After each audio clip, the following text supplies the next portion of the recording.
Yes, people, welcome back to BBK Sports to another live stream. Apologies again for my lateness. Why did it take me 5 minutes to pin to pin the StreamYard link in the chat? Because I told Mr. Batted yesterday that I would pin the link in the chat just in case he wanted to hop on. Because it used to be something that I used to do actually, but I kind of had to deviate from it over the past couple of weeks, but it is cool. It is all right. Big up to every single one of you, man, in the building watching. I see we got 9 locked in. We appreciate it for that. I even see the legend Maybach so music. that is in here. I think I'm Big Meech, Larry Hoover, whipping work. Maybach music. Not every day we get E Ross in the chat this early. Normally, man makes his entrance kind of late, which we all love because it builds up to the massive crescendo. Love it. But big up, people, big up. And after a crazy weekend frenzy, why do I get thrown into the midst of the madness with Arsenal fans arguing with everybody in the world that Zubimendi is the best defensive midfielder already? How do we even get there? How do we even get to that point already? Man, I ain't kicked the ball for us yet. And I'm getting every content creator that I'm in a group with rivals. Look at your fans. Look at your fans. Look what they're saying. Better than Rodri. They might even send me clips of Don Robbie saying some delusional stuff. Like, how do we get there already? I think I said it yesterday. That's karma. Because before the number 5 incident that's no longer at the club, I was always saying, hey, he was our best performing midfielder last year. We should have kept him and Zubi and signed Zubi. But it turned into an absolute madness. 1 second, people. How do I even get the around the league's background in my... I'm just doing a madness this weekend. But let me get into the comments and big up these legends real quick before I get into my little soliloquy. Man, absolute big up, man, like Godfrey. Man, big up to you, man, saying smash the likes on the way in. Big up to you, Godfrey. I think it's around what? 4:30, 4:30, 5:30 in South Africa around then. Big up to Godfrey. So Andrea Bertha is determined to sign Esde and will try to convince Palace, who might consider accepting a promising defender as a part of the deal. Is that true? Is that true? If Bertha is out here doing that, he might get the T back on his name. Because last week he was just what? Bert? But now he can get the Bertha back on his name if he's making moves like that. We got Bluebird bigging up Godfrey. Yeah. Ooh, Alvin, I see your question. I'm going to start that one, my bro. I'm going to start that one. We'll come back to it and get the dappins out the way. Big up to Bluebird and Alvin, the Waffle Don. Big up to you, bro. Big up to the Waffle Don. And as soon as I see the Waffle Don's comments, the Waffle Don pops up backstage. Yes, people, your eyes aren't fooling you. It's not Friday. He is here for real. Big up to man like Abs from Waffle Don. What you saying to me, my bro? How are you? Yeah, man, there, just thought I'd just pass through for a little. I know it's not the Friday, but you know what, yeah? I thought I'd just give you a bit of company. Yes, sir. And them things there, you know what I mean? To see, you know what I mean? Just chat about the latest, all of them things there. I love the intro as well. Is that that's Bounty Killer, isn't it? Yeah, that's the beat, that's the rhythm, right? Yeah. The rhythm was called the clone rhythm. Yes. But that was look into my eyes. Tell me what you see. You know what? I'll tell you what. One of my favorite ever. I know we're going a bit off topic. One of my favorite rhythms, is the season rhythm. Oh, is one of my faves. If anyone knows about the season rhythm, that was 2005. That was 05. Yes, brother. Yeah. Now, what was your favorite song on the season rhythm? Because I had some bangers on there. Ooh, do you know what? Love, Morgan Heritage. Is that love? Tell me how come. But there's the other one as well. I can't remember it. Love is. Jack. Yes, I like that one as well. Yeah, mine was Gypshan. Gypshan had a bang on that rhythm, man. Yes. Yeah. Yeah. That was a rhythm that moved the nation, because there was I'm a lot of telling you, brother. there was a lot of political things going on at that time, Yeah. and that rhythm, man. All the rest of them, Yeah. they did some madness. But that Morgan Heritage was a killer. I'm telling you, man. Rest in peace as well, man. To Morgan. Yeah, rest in peace to Peter Morgan, man. Big up to man like Darren in the building. Big up to E. Ross. You don't know the thing up. Big up to E. Ross. Let's see who else is in the building. BX Gunner, the legend, is also in the space. The special one, E. Ross. You know it, bro. You know it. Big up every single time.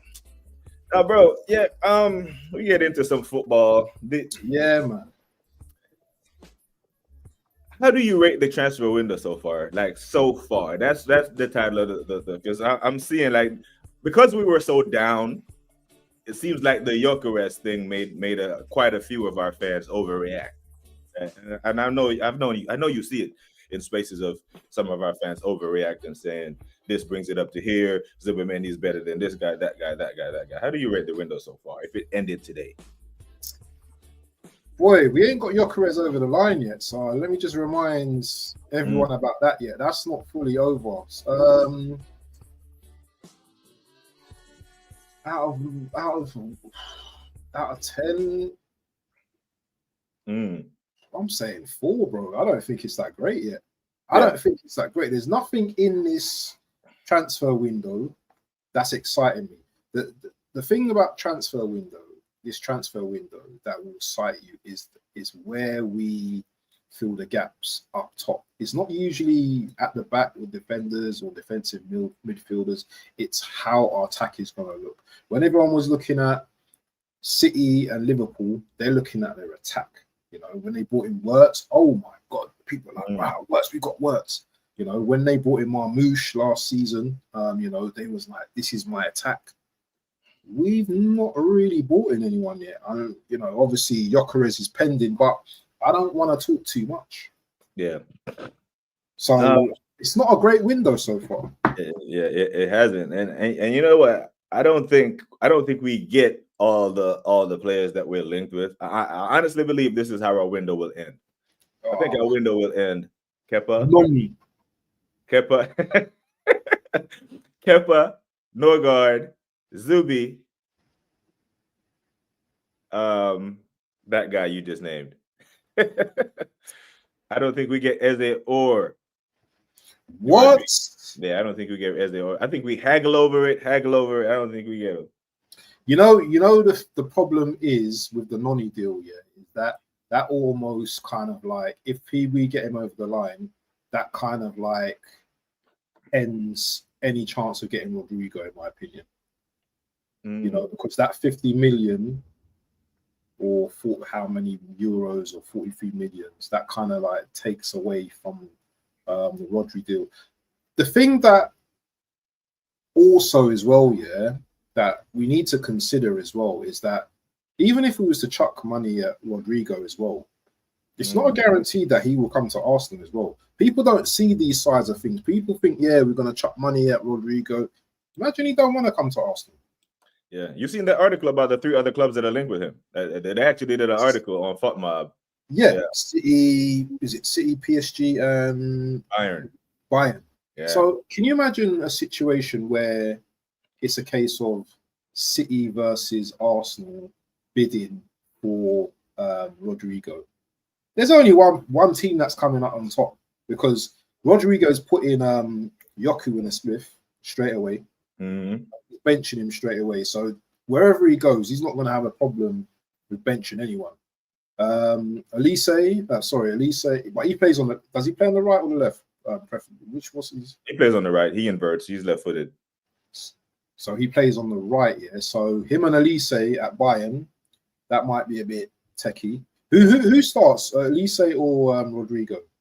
I think you start one on either wing. I think you start Elise on the right and Rodrigo on the left. Yeah. Because Sane is going to Turkey. Musiala just broke his ankle. I don't know what they're doing with Serge Gnabry. There's space there. The Bayern one it has legs. It's real. But why would he go to Bayern Why would he go to Bayern? I know Bayern are a great club and stuff, yeah, but that league, come Well, on, man. it gives them a lot of playing time at a big club in one of Europe's top 5 league to give him a better chance of making that World Cup squad. I think You it think has so? legs. Yeah, I think it has legs. I think the Bayern one, especially in the wake of the Musiala injury, because it looks bad. It looks real bad. You know, it looks like he's out for a while, bro. You know, and Bayern, they've walked the league. They're probably going to walk that league again. The Bayern fans are going to start demanding a UCL, and they're going to, the way they went. So you think Rodrigo's gonna take the easy option, go to Bayern, just to get into the cup, get into the World Cup, or he's not going to choose, a team like City, because Bayern, I don't think they're going to win the Champions League next season. I mean, they might get far in it, but I can't see them winning it. I mean, you think we're going to win it? No, I don't think we're going to win it, but City are more likely probably. Do you know what? These teams are good teams as well. And Bayern's a very good team. So yeah, I don't know, man. Do you know what the Rodri chat? Let us know about Rodri, not Rodri, Rodrigo. Because even if we threw money at him, he might say, maybe I'll go over there, but I want big money as well. Okay, rank them for me. Those 4 teams, rank them, but as potential landing spot: Arsenal, PSG, City, and Bayern. Yeah. If you're Rodrigo, how do you rank? Who do you like? Arsenal is my 4th option. City the number 1, 2, 3, Bayern and PSG toss up. The thing is, he's a winner, isn't it? He's a winner. So is Arsenal going to be that first option that he's going to go to? I think he'll look at the wingers at all 4 clubs and he'll evaluate himself to beat. I'm better than that guy. I'm better. And I think if he looks at Arsenal, it's like low hanging fruit. Trossard and Martinelli are low hanging fruit for him. We're like, I'm better than these. Yeah. I play for Madrid. Martinelli and Trossard, you don't get calls from Real Madrid. I think he's better than Doku. I think he is, but the Bayern one just seems. I read the article yesterday, and the way the sports writer laid it out, it's a compelling case. It's a very compelling case. Yeah. Is it? Sorry to cut you. No. Does the manager have an influence in all of this as well, of where he goes as well? It's not just about playing. You want a manager that's going to wrap your arm around you, innit? Yeah. And I hear that. I hear that. Yeah. If I'm Rodrigo, I sit down with all 4. I call all 4. I listen to all 4. And I hear what Arteta has to say. I hear what Pep has to say. You talk to your agents, you talk to everyone, and you're like, what's the best move for my career right now? In a World Cup year. And yeah, the Bayern one seems very, very. But between playing time and likelihood of lifting silverware, Bayern makes a pretty good case. PSG has good wingers already. They have Kvaratskhelia, they have Dembele, they have all these tricky men. But PSG they've established themselves now as sort of a powerhouse. They're about to be in a final, or possibly a final. Champions League winners. They did a treble. They got a manager that most people rate, world-class manager. PSG can throw their weight around right now. We can't. So I think Rodrigo is completely off the table for us. I don't think we get him. But I think the Eze one is 50-50, and I think at the end of it, Palace will look and say, hey man, we're in the Europa League, we're in Europe. We need to keep our best player. We let one of our best players leave last year and go to Bayern. We can't just let our best player go going into a European campaign. I think that will weigh heavy on Palace, especially if Arsenal are trying to do this installments thing. If the money is up front, we can maybe swing the odds in our favor. But the from what I'm hearing, we're trying to play 20-20-20 instead of paying the release clause. I've got another argument for you though. Would Real Madrid want to strengthen their rivals? Would they want to strengthen Man City just based on money? Would they want to strengthen Bayern Munich? Although we know Bayern Munich got heritage, but yeah, they do. You think Real Madrid look at City as rivals. I don't know, man. I think Real Madrid. Not in terms of Champions League, no. Yeah, I think they sit at a certain table where they look at themselves and like, we really have one rival in this world, and that's them Barcelona, man. Everyone else we can punch up because they don't even beef with Atleti, and they live in the same city. You know what I mean? They rarely beef. Like when the Madrid derby comes around, there's not really much hype around it. It's when Barcelona come around, it's like it's mayhem. Real Madrid, they really see themselves at the top of football, and everyone else is just peasants, bro. You know, yeah. You know how the people look at you. Some of them people look at you when you walk past their business class cabin when you going back there to 35E. Yeah. Yeah, that's how them man look at it. They're like, bro, 15 of these. So I don't think they mind because I've seen these man. You know, they sold us Ozil. I've seen them let Kovacic go. They've let big players go before. You know, I don't think it depends on how highly they rate Rodrigo and the fact that they've only played him what, like he hasn't played heavy minutes in this Club World Cup. So you know what is for me, Taryn, is that Bayern didn't want to pay the amount of money for Wirtz, how we say his name, and he's on big wages, yeah. So Rodrigo is going to be on big wages, isn't it? We're probably talking about 250 upwards, isn't it? 300. Yeah. So will Bayern be able to afford his wages? Yeah, I think Bayern pay big money. You know, I think they pay. They pay. But big money. They didn't pay for Wirtz though. There was something else. There was an underlining issue with Wirtz and Wirtz's dad, and there was so much in that story. Yeah, because they're his agents, isn't it? His parents were his agents, Yeah, there's some history there of why he didn't want to go to Bayern. Yeah, but yeah, Bayern pay good wages, they win trophies, and you know I think they're in a stronger power position than we were. If it came down to a bidding war between us and Bayern, he may choose Bayern. But you know, unless we actually muscle up a lot of money, which I just don't see us doing. So, but we need to take PSG out of the equation because in the chat, obviously, they're saying Kvara's there, isn't it? And Rodri, and that, as Darren says, Rodri ain't going PSG to get benched by Kvara. So it's down to maybe two clubs, 2 or 3 clubs now. Yeah. City, Bayern, and maybe us. Right. If he goes to City, man. Oh, if he goes to City, I can see that happening though. You know, I'm not shocked. I'm not shocked about that. I can see him doing you know what? City are going to pay me a lot of money. Who's more likely to win the league out of us and City?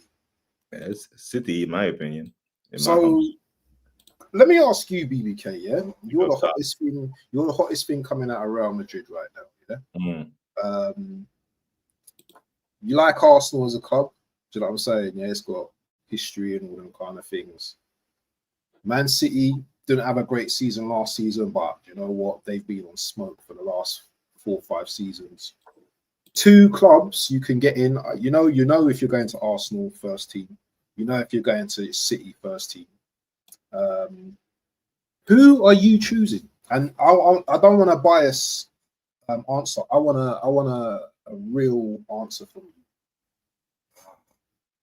And it doesn't matter who. It doesn't matter what the answer is. I just want a real answer from you. If I said, listen, if 2 clubs come, City, throwing 300k a week to you, and Arsenal's throwing 300k a week to you, it's a World Cup year, as you know. Yeah, you're not getting no love from Alonso at Real Madrid. Yeah, we know in London. Yeah, London is where it's at. Yeah, City. I don't know about Manchester because I'm from the ends in London, innit? You know what I'm saying? It's different experiences, isn't it? Where are you going, my friend? That's a great question, bro. Remember, you got Brazilian guys in the. And that's where I was going. Like the man them did it, right? Martinelli's there. I don't know how much English he speaks, and that matters to these players. Being able to be around men that make them comfortable. We got Gabriel, who is in the Brazil squad. You know, Martinelli, Jesus. If Edu was still there, he speaks Portuguese. I think he might have some more pull. But if it's just about winning with him, he goes to City. He goes to City because City are very primed to win this title. Like Pep hasn't gone 2 years without winning the Prem. Every year he loses. I'm asking you. I'm asking Yeah. you. I'm asking Rodri. I'm asking Yeah, Rodrigo. I'm asking you. You're Rodrigo for now. I go to City. I'll go play for Pep. Okay. Yeah. I wouldn't play for Arteta at this stage in my career. You know, seriously, I'd go play for Pep. Because a lot of players want to be able to say they did that. I played for Pep. You know, because Pep will be immortalized. Yeah. At some point, you know, the guy that did this, you know, did trouble with 2 different teams, and yeah, that means something to a lot of modern day players. I played for this guy, you know, I played for Fergie, I played for Wenger, I played for Mourinho, I played for this guy. So you won't be like, I want to play for Arteta. Then you're gonna be like, with all things being equal, yeah, with the money being equal, yeah, playing time being equal, and all that stuff, yeah, I'd probably go to City, bro. So the next where I have men like Rodri, you know, Ballon d'Or winner, where I have men like, I know I have tremendous wing play, but there's a Brazilian man at City as well. What's the name? The left footed Savinho, you know, he's Brazilian. Yeah, the one up the winger. What's his name? Savinho. Oh, he's the winger. That's the winger, yeah. He's the winger. So, you know, yeah, and he's left-footed. He plays on the right and inverts. Rodrigo on this side, he plays an invert. It's a tough one. It's a great question, but I'll 51-49. Probably go to City. So it's close. Yeah, it's close. The manager is the tiebreaker. You know what I'm saying? Because you know, Man City plays the type of football that suits you. They don't park the bus. They don't go up 1-0 and give the ball up and do 2 banks of 5 and shuffle. No, they go up 1-0. Okay, we're about to run 5 on you, and then, you know, run the score up. And yeah, it's that type of football. It's very appealing to a player. So if you're thinking like that, yeah, then I don't think we've got a. Well, you said 51-49%. I think the gap's a slightly. I don't know, man. I don't know. Yeah. Go on. It depends how much, you know, Berta goes in, isn't it? I suppose as well, isn't it? Like, but City are like, they send you a proposal straight. If they want you, proposal, bam, bam, it's all over. Yeah, and one of the reasons why I was frustrated, and another layer of that question that you asked is so good. Don't let it get to that. If you're Arsenal, don't let it get to that level where you're competing with City, Bayern, PSG. Like, wrap them up early. You know what I mean? Wrap them up early, and then, you know, the chance for City was there, but that door's closed, the ship sailed, and he's an Arsenal player now. But because Rodrigo would have known that we've been touting him for the longest of times now, isn't it? He and his agents should know this already. Yeah. It's about who can get in there first, I think, as well. Yeah. Oh shit! Big up to AFC. Always say, well, would gyokeres give the number 9 shirt to Eze and 10 to Rodrigo the 14 shirt? Yeah, I mean, it's like, so yesterday, the guest on the show, I asked him if should we take the shirt off, the number 9 off of Jesus, and he said it was a bit harsh. Well, like, we have gyokeres is likely. I incline to believe, hasn't hold up the shirt yet, but I think we'll get this one over the line, right? We have our number 9, Glock 9, all this stuff. I don't think the club is that ruthless to strip Gabby of his number. Would you? Like, you put me in the position of being Rodrigo. You are Mikhail Waffle. Do you take the 9 off of Jesus and give it to Glock 9 so we can sell shirts? Do you know what? I probably will. And I know it sounds brutal and stuff like that, yeah, but it does. One, those shirts are gonna sell like fire with that Glock 9 on it, yeah. And 2, Jesus, man, seriously, man, you've not done nothing, man. You're on big wages. I'm sure you can just give up that shirt for a minute. Do you know what I'm saying? Big wages, just give up the shirt, my guy. Yeah, he's grossly underperformed, hasn't he? Like the first couple of months pre-2022, November 22, Jesus was cooking, but since then it's been it's been hard pressed to find games that he has performed well in the Premier League. I've seen him perform well in the Champions League at some points. I've seen him perform well in the EFL Cup against Palace back in the day. But yeah, in the Premier League, bro, the Man United chop when he sent Dallo to the shops is the only moment that I can think of. That was but that's it. And that was what, 2 years ago? Yeah, 2 years ago now. Yeah, that was 2023. Wow. Yeah, that was. That was at the Emirates in September 2023 when he did that. He hasn't had any signature moments since. Every moment since in the Prem is us begging him to get a goal, or him being subbed off, not getting one, and then Havertz. When Havertz displaces you at the top of the line, it's a problem. But you see that lineup that you put up this morning on your live, yeah?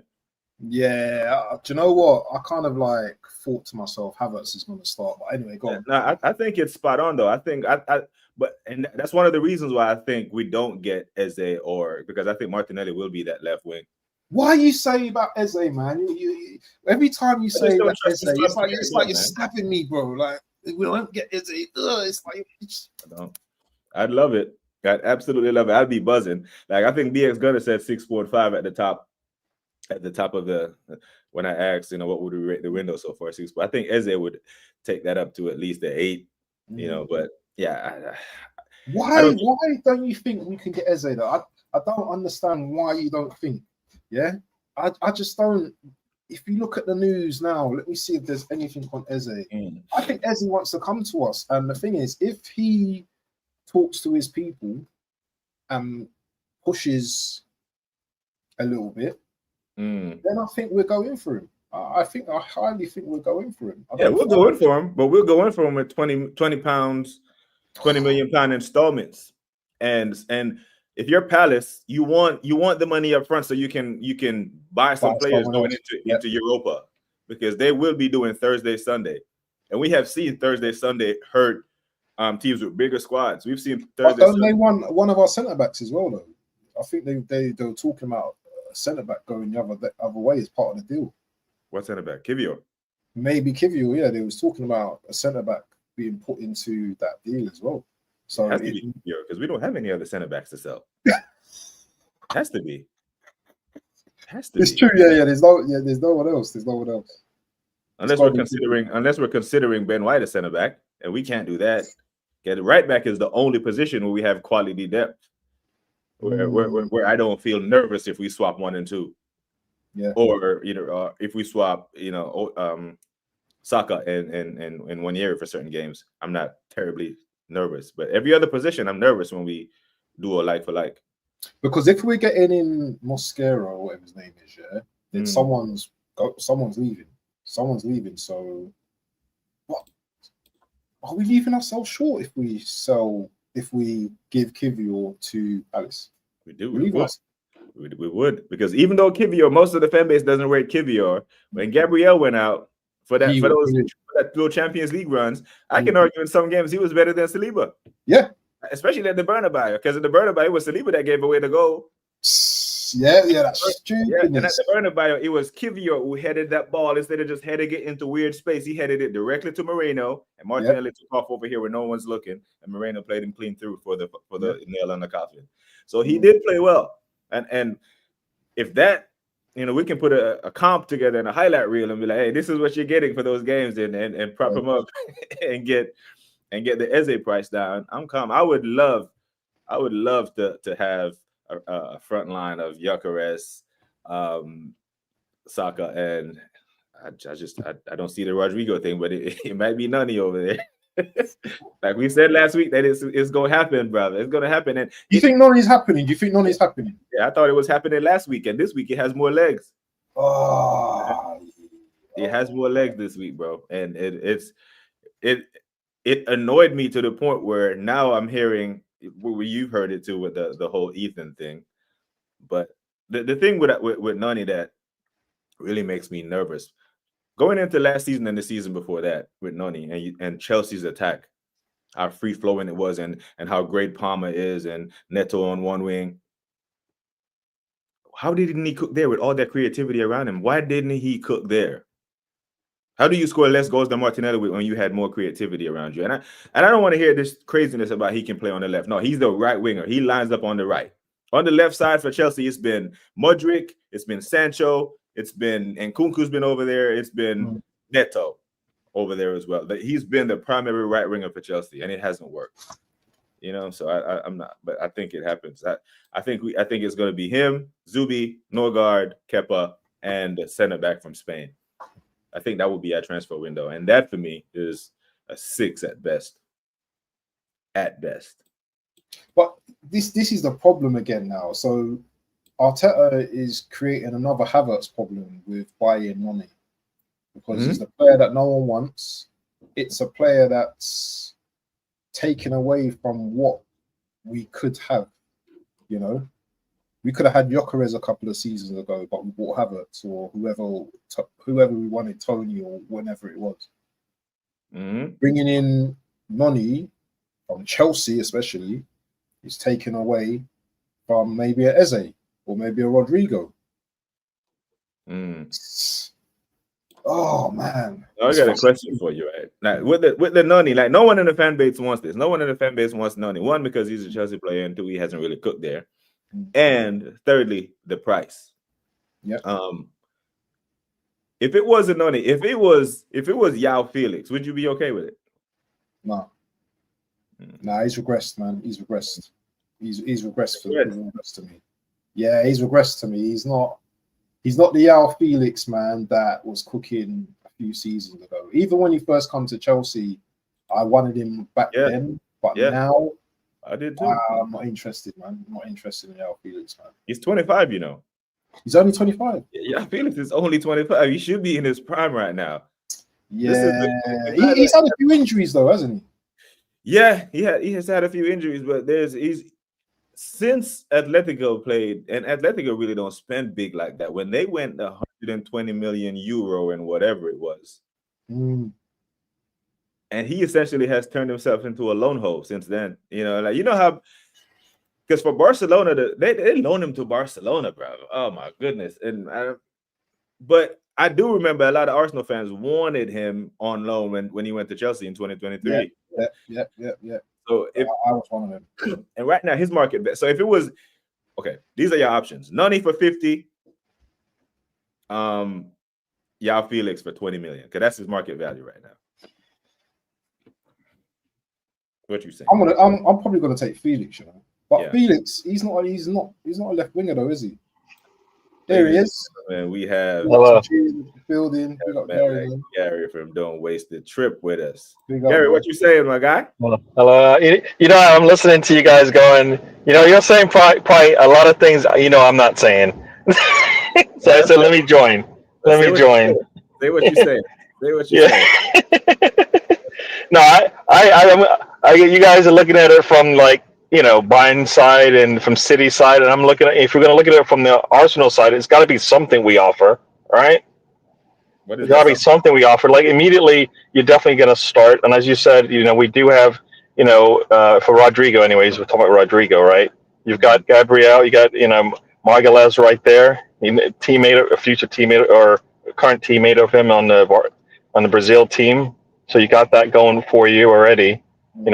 Potentially, some are saying he could be, he could or should be the captain of Arsenal. He runs things like he is, right? So you got one of the leaders of the team sitting right there. That's a brethren of yours. So you kind of got that going for you.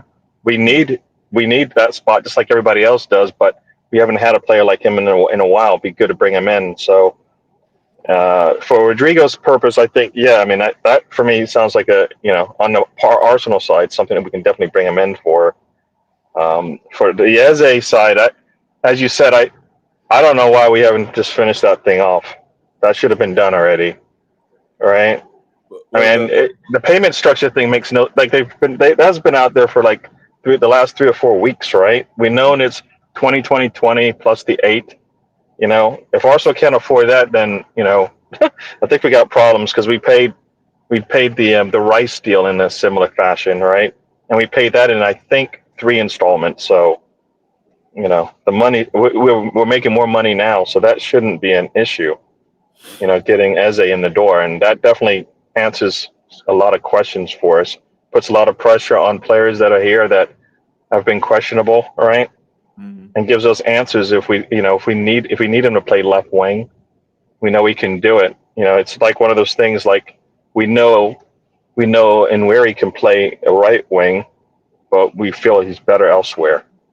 And until we need him there, let him play, all right? Get him on the pitch. Yeah. So I think we've We do got the answers for these players' questions. Sorry. Now, if we do the installments thing, like we're proposing installments, and then another club drops the full price on the on the table, then he goes to the other club. Is what I'm saying. I don't. That's one of the reasons why I don't think it gets done. I think we'll haggle over it. Then just like the Bayern and PSG and City now have emerged as potential destinations for Rodrigo, potential destinations for Eze. Like if Bayern comes in for Eze, he goes there with Elise. He goes there, especially with the Musiala injury, because Musiala plays more like a 10, like Eze, and he definitely won't have to drift out wide and play out of position. So if we can avoid that and cough the money up front, I'd love it. But I do think the Nunny thing is a higher priority for Mikel than an Eze.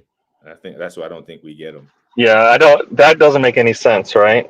Yeah, it doesn't. No, it doesn't make any sense if the primary purpose for him is to be a backup for Saka, and we know we already have that. Right. We already have that, and where he can back him up, and we don't miss. He'll only get better, right? I mean, people are looking at him as a viable player to bring in. So we have that. So Nani should be like at the bottom of the list of like priorities in terms of what we need. We need an Eze, we need a Rodrigo, we need something comparable in those two positions, right? If we're gonna, so, and also we just need to finish off this Eucharist thing, all right, and then move on to the next guy. Like Eze gives us an answer right off the top, and then he either competes with Erdogan, right, or we'll get you on the pitch and we'll play you left wing for now, all right, one of the two. But I feel like the more he plays, the more it'll be like, well, it'll stand out, and I think the easy answer will be Eze in his preferred position at some point. Yeah.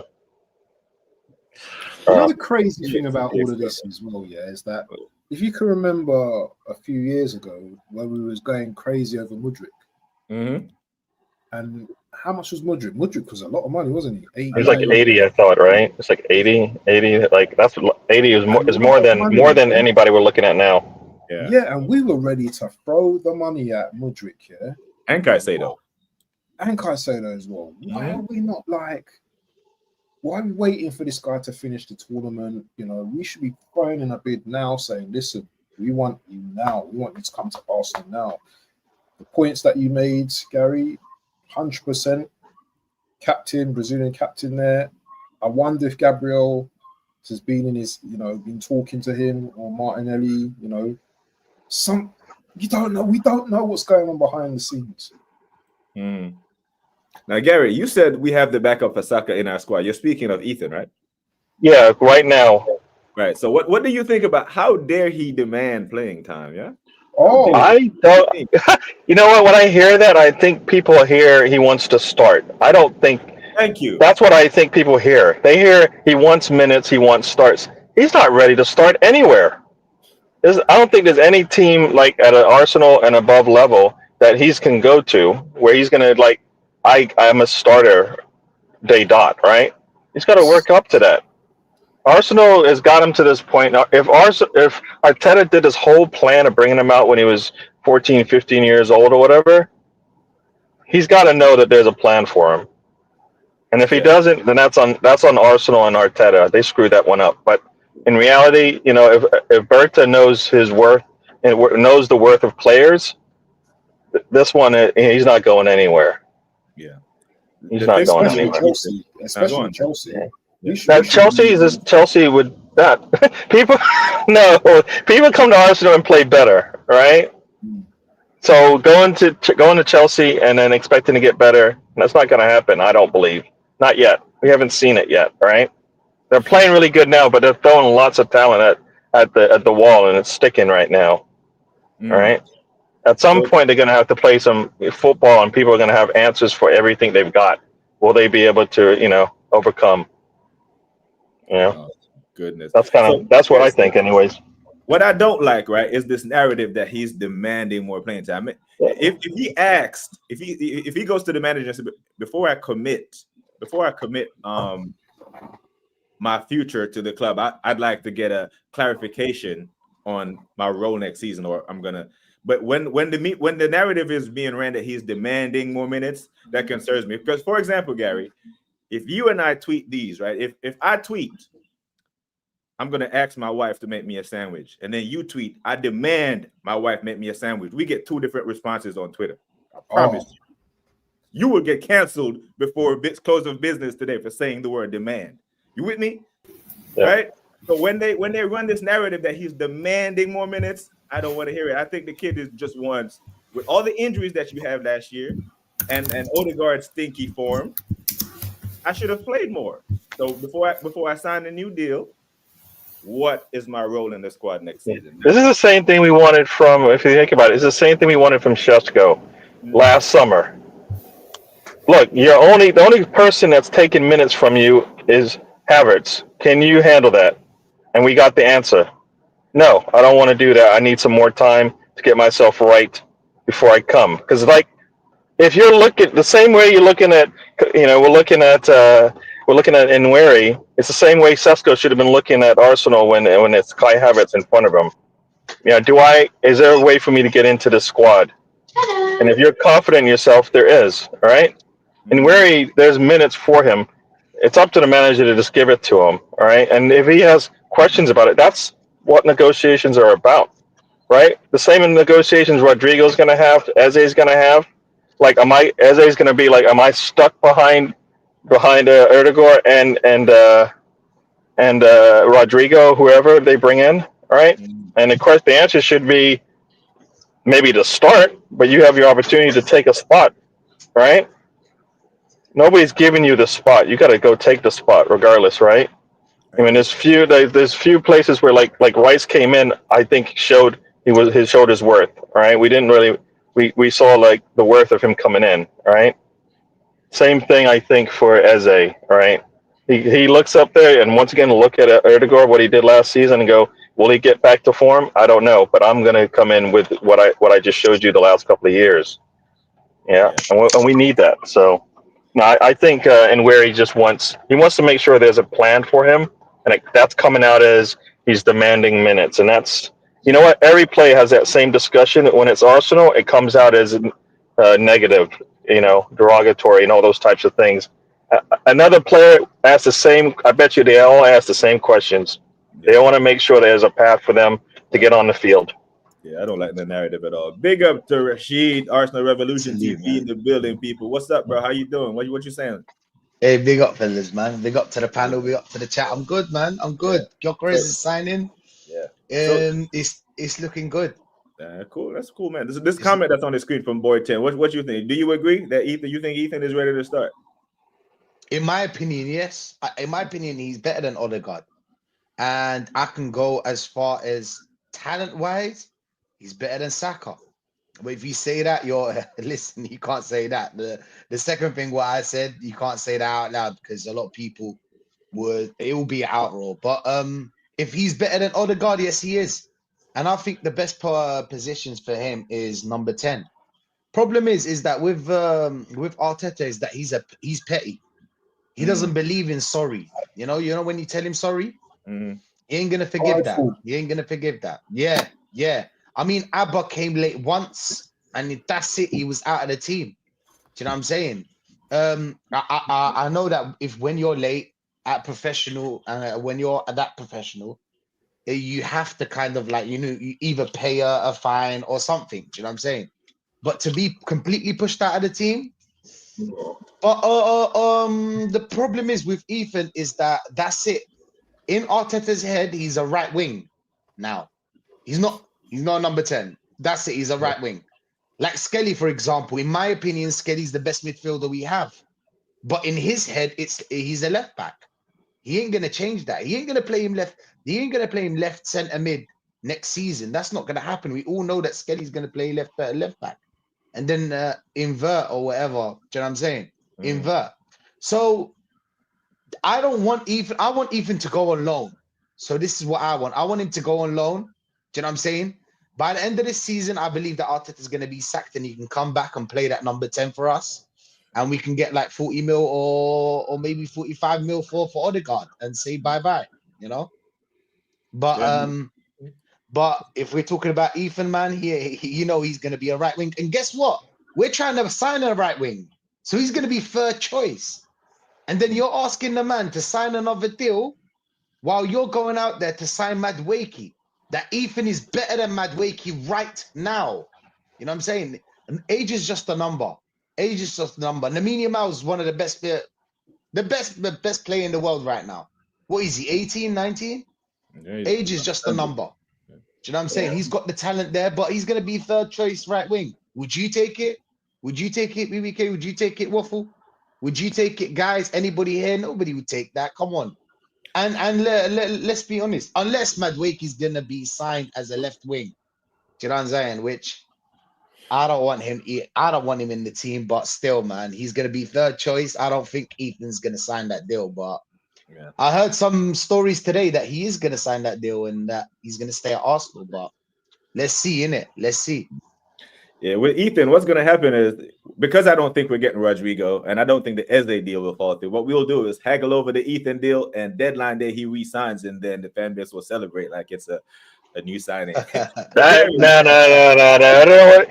I hope you're wrong about some fan base cheering no Eze and no Rodrigo. No, we won't cheer no I hope Eze. you. We won't get Eze because I just don't think this club will. I think Noni is the priority, like I said. And I think because we prioritize Noni, someone else will offer. But is Noni going to play on the left wing? Or I wanted to ask that question. He's a backup to Saka. He's a backup to Saka. He's not a starter for us. That's why, for me, he's like last on our priority list of players right now. Like they did all the intermerit, we got our backup goalkeeper, we got our backup to Zubamendi, right? So we covered Jorginho and Partey leaving, so that's done, all right? We needed a backup goalkeeper, done. We have players that can play in these roles that we're picking up right now. We need to just improve. We need to get starters out of them, right? So for me, Nani is like we can play multiple players behind Saka, right? Definitely in where he can do it. We've seen him do it. So he's only going to get better year on year if we continue to improve his talent, his skill set, right? So for me, Nane's got to like 55 mil or whatever it costs. Like they're going to want 55 now because of Elanga, right? That's the thing that's going on now. Like Elanga just went for 52, and no right now, no. That's Kulos money, No, Yeah, right now you're not paying bro. that for him if you're doing things the right way, right? If you're looking at Rodrigo and Eze, Nani has got to be way down the list of priorities for me. So you know what? Yeah. Noni for 50 mil. This is what I don't get. Rodrigo's about what, 90, something like that. Do you know what I'm saying? Sure, bro. Noni's 50 mil, 55, 50 mil. That's about how much we're gonna pay. Why would you go out there and pay for Noni that you know that you're gonna lose money after 2 years? Why wouldn't you go out there and get Rodrigo that he can only triple his money? Rodrigo is a serial winner. Do you know what I'm saying? 90 mil. You don't need to buy Eze and you don't need to buy Noni. Just buy Rodrigo. That too, because think about it. He's the kind of player that is a needle mover. He's the kind of player that would change. Do you know what I'm saying? That would change that front line. Him playing on the left wing, you know his talent. We know Rodrigo's talent. He played for Real Madrid. Do you know what I'm saying? For years. You get me? And he won everything. And he's up there in the Ballon d'Or list or whatever. Do you know what I'm saying? Everybody rates him. You know? He would change a lot of things for us. Like Gyokeres. Why are we all happy with Gyokeres? Because he's one of the best strikers right now. That's who you go out there and get, like a Verts. You go out there and get the best number 10 out there right now. It just changes something in that club, and that's something we need. A winner. We need a winner. We don't need someone that's talented only. Like Noni, for example, he's techie, you know what I'm saying? He can dribble the ball, right? Problem is that last part of the pitch. You know, when he gets he's not that decisive. When his problem is being decisive. That's the only problem. Why wouldn't you go out there and get Eze, for example? Eze, Eze won, yes, he won a cup with Crystal Palace, but we can't compare Eze to Rodrigo. It's night and day. So I think just bring the two money together for the two players. Because let's be honest, Arteta, you're not going to use him. You're not going to use Noni. You're not. Saka's playing 90 minutes every game, and Odegaard's playing 90 minutes every game. When are you gonna give Madueke a chance? We play Saka against Preston, all due respect, and teams like that. Do you know what I'm saying? Why? Why? Go out there and buy me Rodrigo, put him on the left wing, go get 40 million for Martinelli, even though I don't think Martinelli can get you 85. Like I saw some people asking, do you want to take 85 for Martinelli? What is that question? Are you asking people for real? I take 65 for Martinelli. Come on, man. I'll take 40. He's I don't know. done. I don't know who's paying 50 plus for him right now, though. Oh, the That's the thing. Saudis. His value might be 65, but his performances don't deem that, right? That's why we should take the money and run. Take the money and run. Quick, if somebody fast. wants to pay him that much money, we should move on or get it. You know, for me, Trossard and Martinelli, I was happy to see them go last summer because we needed to improve on that position, right? So you know, if you take those two out and you bring in Rodrigo, done. All right? Yeah. Yeah. Done. And no. You can leave. You can let Trossard stay because you know Trossard's not going to get you a lot of money anyway if you sell him, and he's a good backup player. He's okay with being on the bench. I don't know about Neddy because you can't put a 180k a week player on the bench. Do you know what I'm saying? It's just not. It shouldn't be done. But that's my opinion on it. You know, you've got Nelly. We gave him 2 years after the great year that he had when Klopp gassed him up, and we gave him 880k because of it. Do you know what I'm saying? Klopp played us. Klopp played us because either Arteta doesn't know how to utilize him, or he's just a shit winger. In my opinion, he's just. I don't want to see him again as a left. But that year, wasn't that year the year when we had Xhaka doing what he was doing and having his best year for Arsenal? Like that's the problem. As soon as you had your really good year, Xhaka, you got the best out of him. You let him go. Everybody said it. Can we replace him, please? Nope. Yeah. Didn't replace him, and then everything's taking a step back. Injuries came up and all that stuff and made it even worse. But we never replaced that position. Rice isn't that guy. Right? And guess what? We went out there and spent money on Moreno to unlock Martinelli. That's another 40. That's another 40 million. Do you know what I'm saying? It's losing money. You buy cheap, you buy twice. It's how it is. Do you know what I'm saying? It's how it is. You know, he didn't unlock Martinelli. What did Moreno really bring to this team? But whatever, man. What do we know? What do we know? Big up, Jaleel. What you saying, bro? What you saying about Nani and Eze? No, it's just Arteta's terrorist football, man. It's just Michael Bin Laden settings. He's a terrorist. He plays terrorist football every week. And big up Rashid. You know me. I was in the chat, and yeah, man. Apparently, we're getting Norgard still. Apparently, I've been seeing online. Apparently, they're saying that he wraps the ball well. He's good at throwings. He's good at scoring goals. And I think in myself, he's an average player. I mean, he's 31. I just don't understand why we're buying 30-year-old footballers in the first place. Like, we've nearly spent nearly 500 million on midfielders. That's just madness. And Gallagher legs. That's what I read. Gallagher legs. You know what the thing for me with the Norgard thing, right? We all watch football. We're footballing, man. We watch Brentford when they're playing us, when they're playing other Big Six teams, we watch, right? There is not a game last season where I watched and walked away but like, man, did you see that Norgard? Did you see that Norgard, how he was cooking? I mean, I watched Brighton games and I'd be like, you see that Beleva? You see that kid? He was cooking. I never once watched Brentford and was like, man, that Norgard was man of the match today. So, and the minute we're linked with him, this is what our fan base does. You know, he wraps the ball well. I haven't seen that one. That was new to me, but I've heard the long throw-ins and what are we doing? This is another Stoke FC type thing. I'm the Norgard one. So, this is how I think our window will end. And Gary, let me know if you agree, Angelina or whoever. I think it's going to be Kepa, Norgard, Mascara, Zubimendi, Madueke. I think that's all we get this window. No gyokeres. I don't think we get Eze or Rodrigo. I think that's I don't think That, he Yeah, can. Rodrigo's that's impossible. gonna be poor. That's poor. Rodrigo's impossible. We're just dreaming.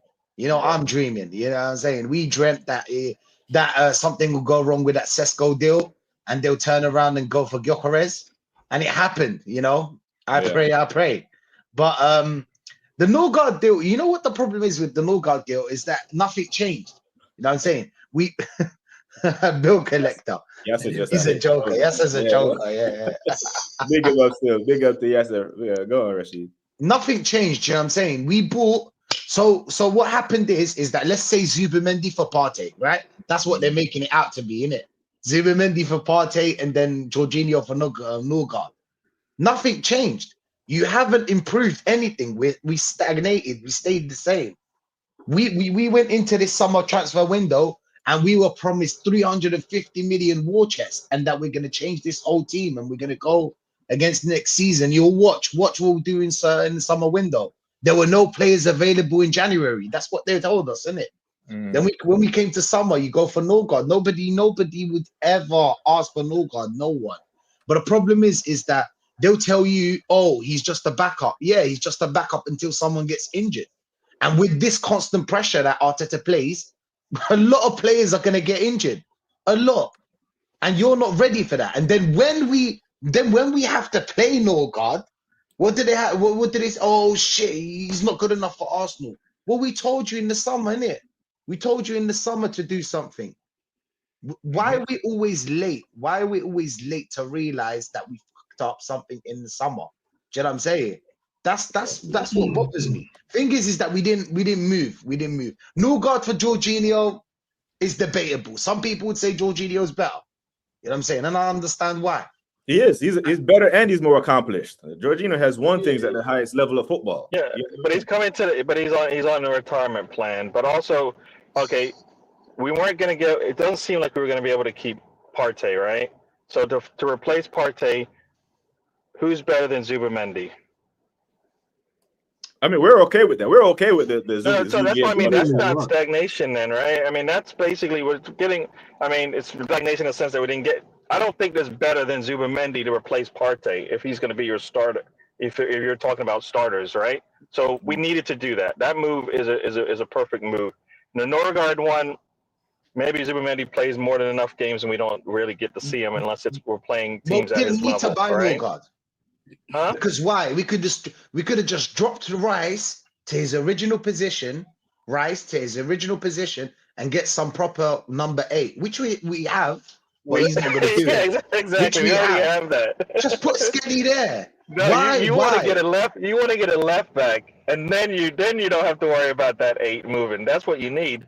The problem is the left back. You fix the left back, then you move your left back. You're starting left back. What do you into think the of midfield, Zubimendi and Rice? Happy. What do you think of Zubimendi and Rice? That's good, right? That's good competition. If Rice is doing well, then he stays. If he isn't, on the bench, Zubimendi comes in. Don't you think that's competition? That's what competition is there mil between on 2 players? Sounds crazy, right? That's the part. Well, we already bought him, innit? Yeah, we already bought Rice. We already bought Rice. It's done now.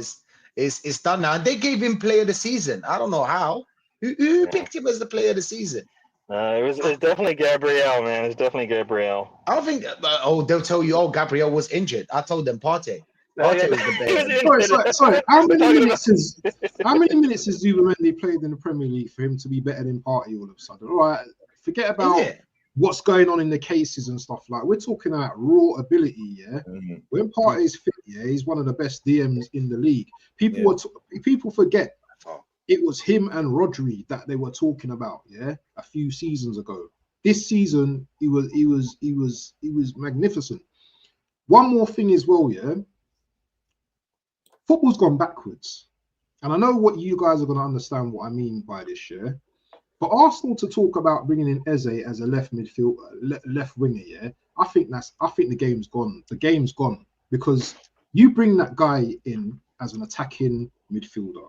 Doesn't matter where you play him across the attacking midfield, 10, left mid. But you know what the problem is? Kai Havertz. Kai Havertz is the problem that we still have, because he's going to shoe in this brother as much as he can. Yeah. So if he's not playing up front, Kai's gonna be on the left mid. Yeah. Left mid attack. Yeah. We can talk about Zubamendi and Norgard and all them kind of things. Yeah. But for me, Kai Havertz is the biggest problem in this team right now. Facts. I mean, where are you going to play a player like that? Yeah, his form and his contract, his form and his contract makes him very problematic at the moment. Absolutely, you know it's. Might well just put him at left back because he played there for Germany. He might as well. Yeah. And he he did well there. Arteta might play him at left back because he has played left back before in academy. He might as well just put him at left back. Yeah, that's what I heard. That was my guy Lee. He said that he might move him at left back. I don't know. I don't think so.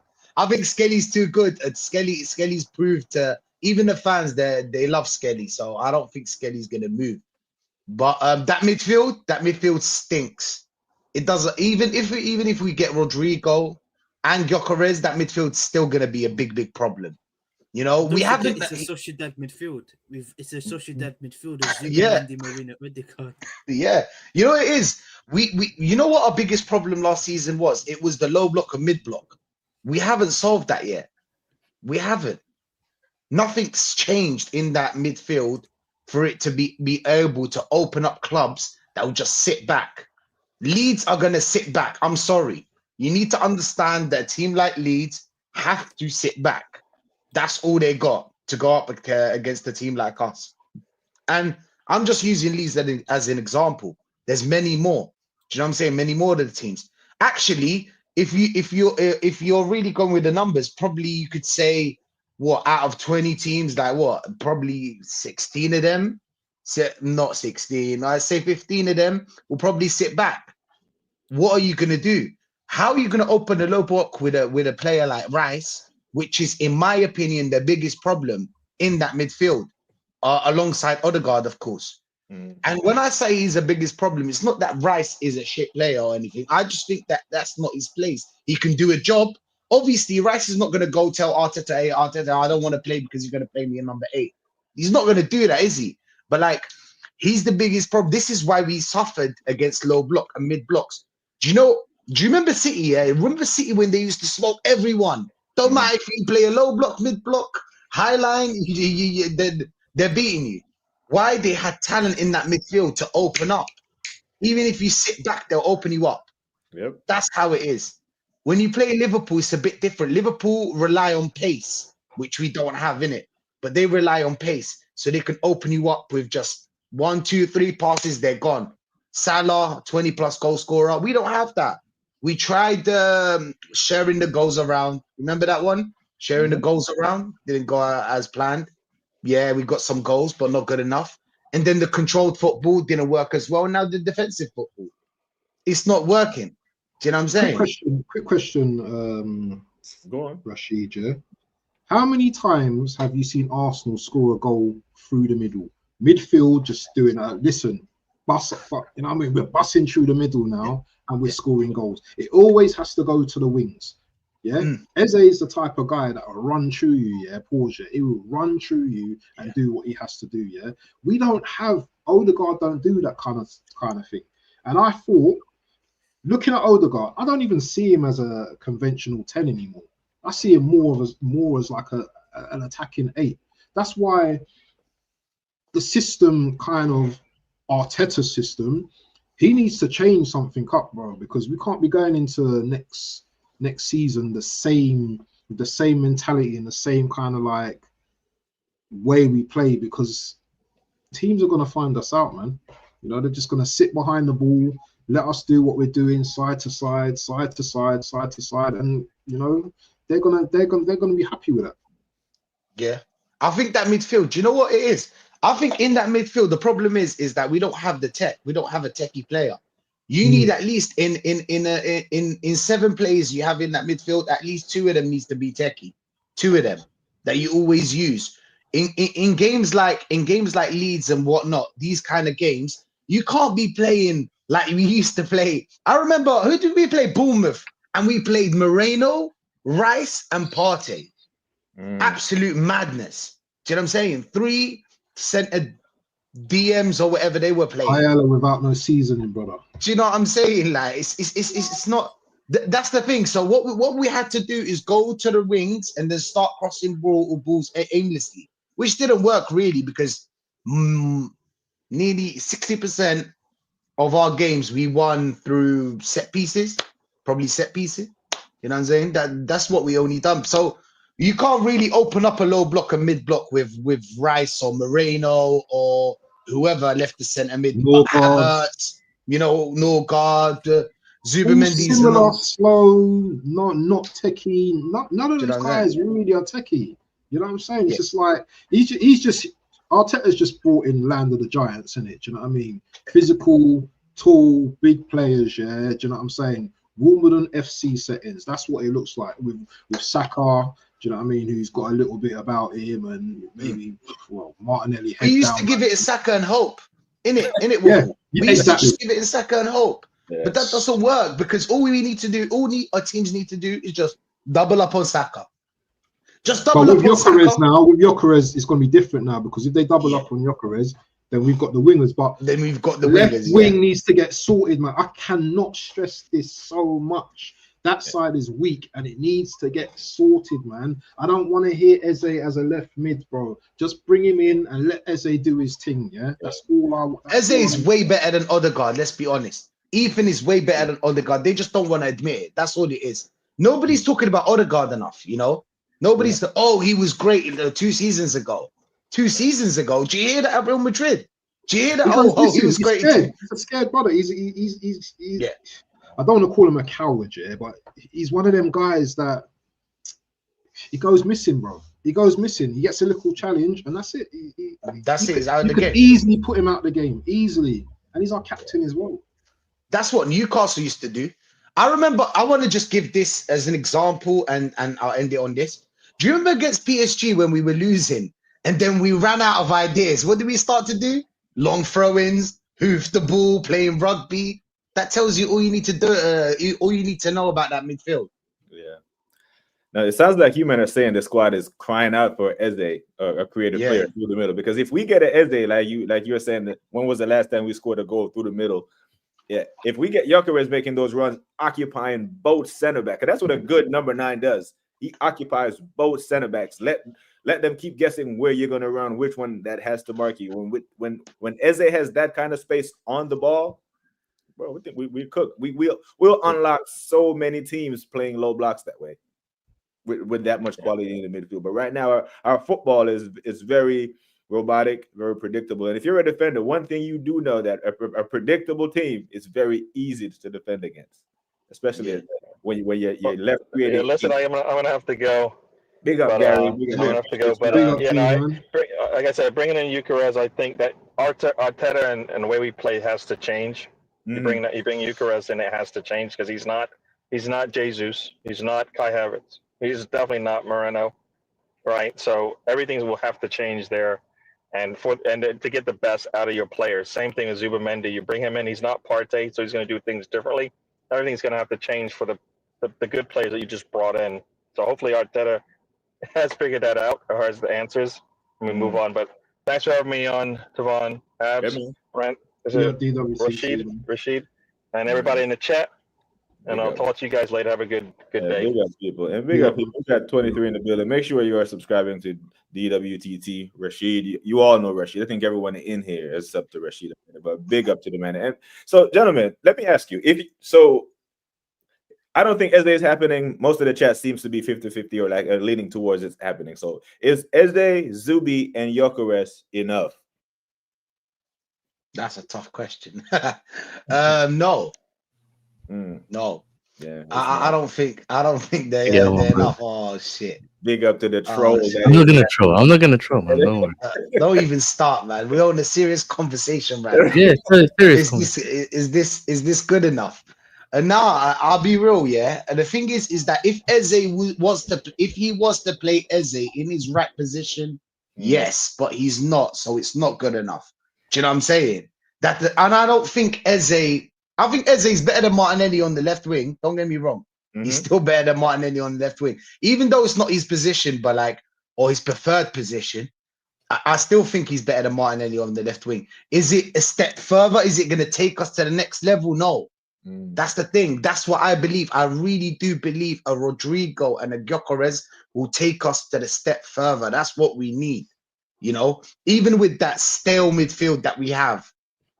But Rodrigo, just because he has that, you know, that jogger Benito, he's got that Brazilian instinct that we can just play football. We can open up teams. You know, Rodrigo can open up teams, you know. Even that he can even if he inverts, that guy will give you so much more than any other player would give you. I think Eze would still give you, but not to the level of Rodrigo. So is it good enough? I don't know. Would I be upset if Eze joins? No. Do you know what I'm saying? I wouldn't be upset. But I think the money's there, BBK. You know what I'm saying? The money's there. You're about to spend it on Noni. You're about to spend it on Noni Madueke. How come he doesn't have an attitude problem? Throwing up gang signs and shit. How come he's got an attitude problem? Yeah, exactly. Like, what would you do that, Yasser? We saw what you just did, bro. No, excellent. You know, no. I'm joking. Abs, you think that window's good enough to challenge? Say it's Gyokeres, it's Eze and Zubi as the main additions. You think that's good enough to challenge? Proper challenge, not this shit we just did last year. No. I don't think either, man. I just don't. You just feel it, innit? You could just feel it. I just don't think that's enough, man. People the other day, as soon as they heard the Gyokeres stuff, they were saying, "Oh, we're winning the league." Do you know what I'm saying? I just thought, you know what? You see these funny fans, bro. Yeah? See the way how they think.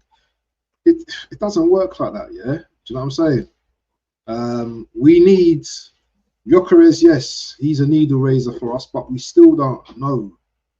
We still don't know how this brother's gonna act in the league, innit? Do you know what I'm saying? There's no guarantee, he's gonna bang for us. Yeah. Do you know what I'm saying? Yeah. And obviously we've got players like Saka who we know is good enough. You know that our defense is good enough. But it's our attack, that's the question mark. And it's always gonna be a question mark for next season. So I don't know, man. Do you know what? You will tell when you start to watch the games against, because the first 6 games for us is going to be kind of like techie still in it. It's going to be kind of difficult. So yeah, I think we're knowing those first 6 games, what we're on for the season, to be honest. Yeah, I hear it.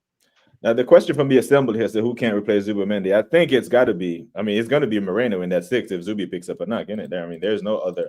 Moreno have a. There's no other 6 in the the squad. Who's the other 6? Norgard, no? Is it a Norgard? I think DPN. There, bro. Is Norgard the 6? No, Marino can't play that, man. He can't play. No, he can't play that. And that's why it's a problem. That's why I put the question on the screen. It's a mad problem. So that's what I'm saying. We have a defensive midfielder, a CM crisis, because it's a single point of failure. Because he can't play 38 games, bro. Yeah. And we have champions. He's going to play way more than 38.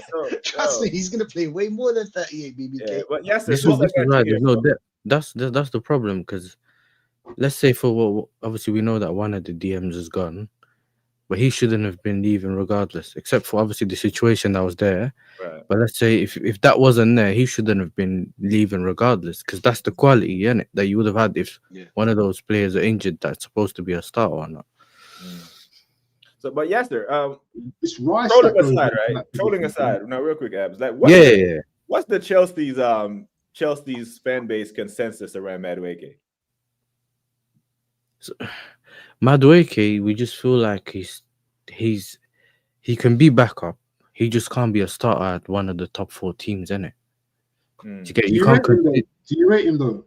Nah, I don't rate him, but I just feel like he can get better later on, innit? Do you get it? We just ain't got time to see whether he's going to be better or not. And this is why I was telling everyone, besides the trolling and that, is that he's just not. He can do a job backing up Saka. He's not going to be better than Saka. Do you get it? But you're still going to have a certain level. It's not the same as having a Sterling or someone that completely you don't get anything out of. Does that make sense? It's still not good enough if you're going to look at it from like a standards thing, because you'll say, you know what, I want to have someone on Saka's level or better. on that wing. But then before he got injured, I mean, before that season, last season, when we were saying that, people were saying, no, no, no, no, no. I can't have a Pedro Neto or when he was at Wolves or this or that because he's injury prone. And do you get it? Because a lot of people don't want to have someone that's better than Saka in case, do you know what I mean? He ends up getting dropped or you want to see their favourites playing, innit?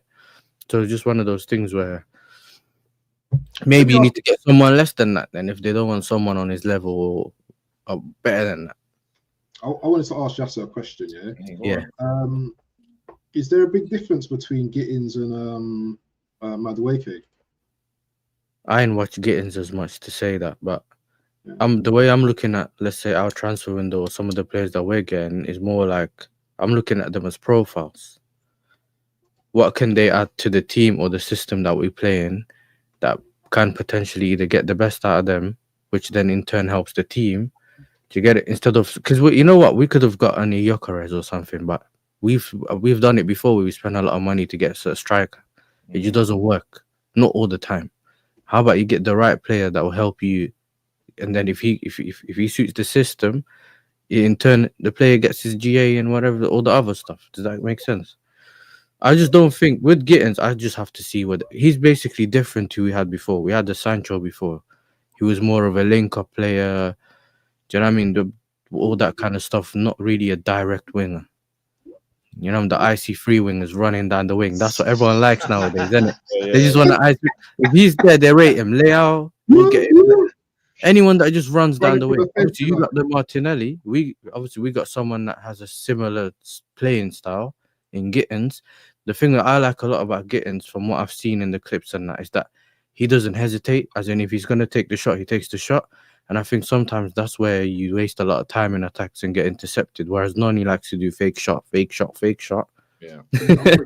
He kind of changes his mind before he shoots, and then he wants to do something else, and that's how you waste your chance, isn't it? So if Is it a you case of with Noni, right? Is it a case of Maresca looked at him like he did Sterling last year and be like, you know what? I'm gonna take your number off you. I'm gonna give the number 7 shirt to Neto. You're not gonna play here, go find you a club. Is it a case where he said that to Noni, like, bro, you're not gonna play next season, go find you a club, and all of a sudden he's been linked to it? Nah, I think that basically there was Newcastle links before Arsenal links. With Noni. He's always there was Newcastle links, but you can forget about that, because obviously they managed to get their Alanga. So now it's almost, you know what I mean, confirmed that the only teams in for him right now is Arsenal. But the thing is, though, is that I think that when interest started coming in, one of the reasons they might want to sell is because we're interested in getting Kudus.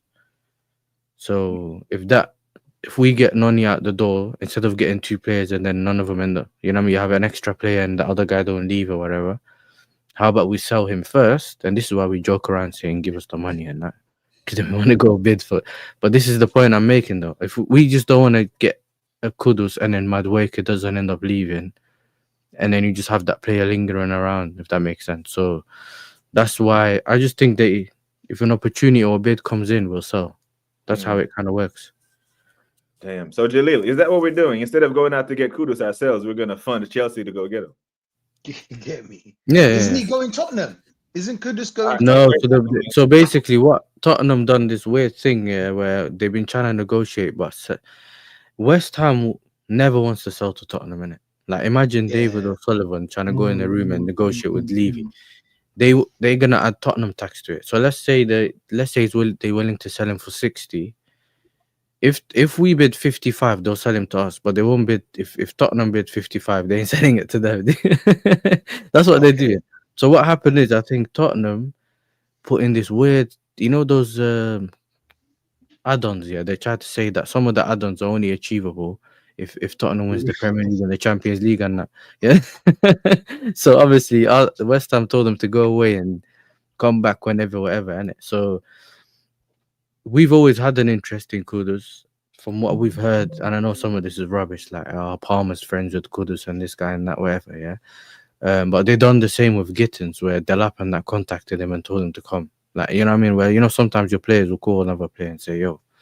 But with Kudus, even Maresca spoke about him, and he was saying, yeah, I know him from my time at Ajax or whatever he was saying at the time. But yeah, I just think that we can go and we hijack in it. That's what we do. So I think we go there, slap the money on the table. We just get the player, bro. Yeah, I hear it.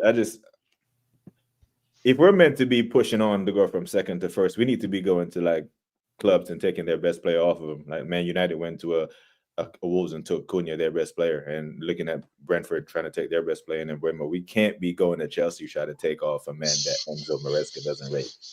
This signing screams of Arteta, and it screams of top four battle. Not comfortable top four. I'm talking about slugging it out to get top four with this kind of signing. And if this is what we're meant to be doing, then what's the point of getting Gyokeres if you're not gonna? Because someone in the chat said we're getting Gyokeres, the Rodrigo or the Eze signing would make even more sense now because we need a 20 goal a season scorer. Gyokeres is a club signing. Yeah, Gyökeres is a club signing.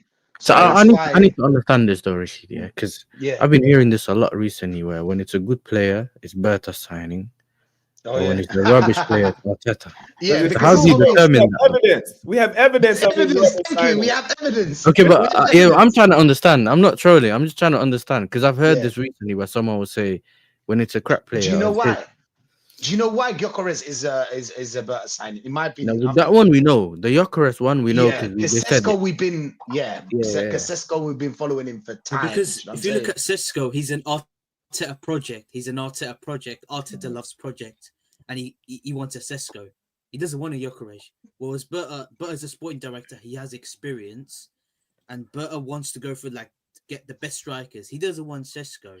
We all know that all the links with Sesko is just Arteta signing. Arteta wants Sesko. Berta wants to get the best out of the best. And I think for me, Gyökeres is the best option. Yeah, you know what it is? It's because we went for Sesko last season. That's what gave me the idea that it was an Arteta signing. Arteta wanted him, so I think that's why Gyökeres is the answer. But Sesko stayed though, innit, Rashid? Sesko stayed, and then when Berta came in, they kept saying that the reason Sesko's on the list is because they've already done the legwork. So that was the easier deal to finish, but then we never heard anything about that. But obviously it's because they wanted 90 million and X, Y, and Z. But they helped him do the common sense thing. You know what I mean? They pushed him to... I told you, my prayers were answered. You know what it is? It's like it was fortunate for us. Like it was what happened is it was a blessing in disguise. You know that whole situation with Sesko, it was a blessing in disguise. You know what I'm saying? I just understood that. I was looking at it, I was like, whoa, they want a lot of money for Sesko. And not just that, they were like, Sesko wanted a release clause, and there was like issues. I thought that Sesko deal was done. Because they told us they agreed terms for time. Yeah. And Leipzig already told us how much Sesko is. So I didn't know what the back and forth was. And then when it came out, I was like, all right, cool. That's good. Sesko and now it's getting tougher to get Sesko. So what Berta turned around and told Arteta was like, listen, Arteta, I tried to get you your striker. It didn't work out. This is what they want. This is what we want. We can't do it. We have to go for the second option now. I think maybe something like that happened. Do you know what I'm saying? But Noni Madueke, I don't know, man. It must be some Illuminati thing, bro, between these two American, you know what I'm saying, owners. Something's happening, bro. Maybe they're linking up, you know what I'm saying? They be hanging out in the same parties. Same yachts. Yeah, they be hanging out in the same parties. And don't involve my owners with your owners, bro. Come on. Listen, everybody's listen, you're the retiring home. They all got skeletons in their closet. How generous. You know what I'm saying? We can send you someone else. We already got someone else planned next season. You know what I'm saying? Hold on. Quick question, Yeah. BBK. Yeah. How did you get Theo Walcott on the panel today, brother? So that means you got Theo Walcott and you got Malpai. You got Malpai as well. Hey. Big up to Jaleel though, man. He looks like Theo Walcott, man. Jaleel taking us straight out here, man. Theo Walcott scored over 100 goals for us. You know, I know. Crazy. I won't accept no Theo Walcott slander. He didn't do the number 14 shirts any justice by the levels that we're holding him to. But now you got a new number 14. You know what I mean? this guy right here. Nah, he ain't getting the 14. He's getting number Eze will 26 get or the something like 10. that. Eze will You get get the me? 10. And then Eze. he'll- That's what you yeah, get. I think you get Eze. Oh, you got the Gyokeres thing. You know, unless Leipzig decides to drop their price last second, and that's a different story. That's a mad thing. This is the thing. Until you see him with the shirt, yeah, I wouldn't really. I'm waiting to see like the shirt, and then I'm like, okay, cool, Gyokeres is there, and even though he wants to go and everything, and I know that it looks like everything seems to be sealed, but there's kept rumors coming out that I've seen from journalists and that saying, you know, if they because Nah. they forces them to drop the price. If they start saying 60 million for Sesko, yeah, Okay, I don't want to talk about this. This. yeah, this is what I'm Eze- saying. This is what I'm saying. Don't celebrate until man signs, and then you know it's done and sorted. Innit? Ah, shit, Yeah. right. We've seen players not go to clubs, bro. Yeah, we've seen it Obi, before. Obi, We've and seen that. it before. But Eze, we're getting for that. You know why I think we're getting Eze? Yeah, it's because who is really in for Eze? Us, Tottenham. That's about it. No, Spurs. that's about it. The only. Yeah, exactly. Spurs and us. So if you're Eze, where would you go? Yeah. Do you know what I'm saying? Where would you go? Obviously, you choose Arsenal. So Yeah, I also. think Eze. Yeah, I think Eze is a done deal. I think we can get Eze. I think we will get Eze. But is it a done deal or Madueke, complete deal? no, yeah, of course, a done deal is not a complete deal. Yeah, Do you know what I'm saying? It's just a done deal. Yeah. So, But yeah, man, Jalil, that's do what I you, think. do you agree or subscribe to the good signings or Bertha signings and the shit signings or Arteta signings? Do you subscribe? You hear me? Who, me? No, Jalil. No. Oh, Jalil, yeah. Are you on Oh, mute? me? Do Yeah, I yeah. subscribe Yeah. to Berta's signings? No, do you agree that the To be like honest the with you, Gyokeres was a Bertha signing and this Noni links is got Yeah, Arteta yeah. name I just all feel over so it. the fact that Zuberman, I think that Arteta wanted Norgard because I don't think Berta. If you really think, because the thing with Berta is he's got experience. If you look at Atletico Madrid, all the signings, he bought like good players. If you look at Arteta's situation, he just wants to go with, I don't know, just 30-year-old players. You know, like Zuberman, like Norgard. Sorry, I've been hearing like reports about saying that today, seeing him in the Arsenal colony training inside to complete it. I'm like, just get this geezer. Just make sure the deal is done, man. I'm sick and tired of watching this Norgard deal being taking way too long. I've been seeing online like David Ornstein, that twat, saying, "Oh, the deal is done. We've signed him." I've seen on like it's not even confirmed on the BBC Sport or the Sky Sports News, so there's no point. I just thought that with Zubermendi, it looks like Arteta signing because you know Arteta loves midfield players. He loves more midfield players than strikers. But if we bought Sesko, that's Arteta signing because it's a project, and we all know Top Gunners love the project of Arteta. Let's ask you guys, Rashid, BBK, and the fellow in the middle. I don't know what's your name. Yeah, it's Abs and What's the Yasser. goal? Yeah. I'd like to Go ask on. you, rate the transfer window so far out of 10. So far, Yeah, so far. Hey, that's the Sorry, title of the waffle video. how much waffle? Waffled on. Did you say 3? 4. No, I said like out of 10. Out of 10, rate the transfer window. 5 for now. 5 Because for you now. thought you were rating it out of 5, you know? No, I thought he was rating it out of 5. The way he said said out of no. 5. 4 Yeah, out I of said 10, rate brother. out of 10. I said out it of 10, earlier in out the of stream as well. I'm Oh, not rating anything yet. It's As I said before, it should be rated on the the attack that you bring in. Yeah. Yeah. Defenders, cool, but attack, that's where the ratings get higher in it. And so far for me, it's a 4 because we ain't got Gyokeres over the line yet. So once we get Gyokeres over the line, it might go up to a 6, but at the moment, it's a 4 for me. I mean, I can't Yeah, I'm argue. going to give it a 2, minimum of a 2. if it's Man went lower than me, you know. 2 is a minimum. Basta. He's You're talking being a bit about too confirmed harsh. signings. Confirmed signings. I think that's what he's doing. Yeah. Like the player ain't over the line fully. I just He's feel not as though adding them. That's probably what it is. Man said solid 2. He's harsh. Harsh. I just feel as though the fact that the thing is right. It's just the fact that I just feel as though the fact that with Timber's situation coming out, let's assume Timber and Ben White get injured. Who's going to be a right back?